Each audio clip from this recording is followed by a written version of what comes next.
Okay, so today I'm going to talk about one that's very much framed within sport. And I think sport at the moment is going through an interesting time and there's a lot of dynamics and it needs to kind of change a lot. So a lot of this is going to be about challenging the status quo. And then also that perseverance, because you can't have one without the other. So when I arrived in Tokyo and we were looking at the Tokyo Games and I was putting together the strategy and the thinking and all this.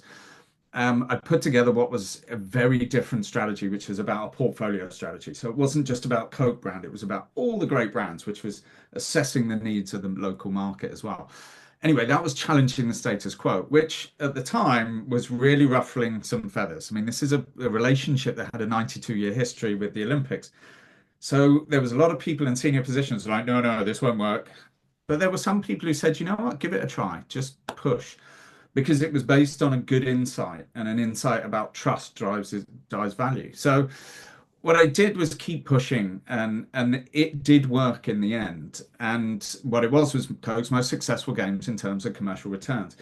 But for me, it's how do you understand that? How do you keep pushing? Well, one of the things I used to always tell my team is if you have a sick gut feeling, right? If it feels that kind of nervous excitement, that there's probably something in there that's right about it. And it's sometimes worth following that. And I think we sometimes forget that. So I think when we're trying this challenge, everything needs to be a little bit challenged, but the perseverance to keep sticking with it is really important. So hopefully that helps. Again, just trying to pass things on. If it helps, make some comments. Cheers.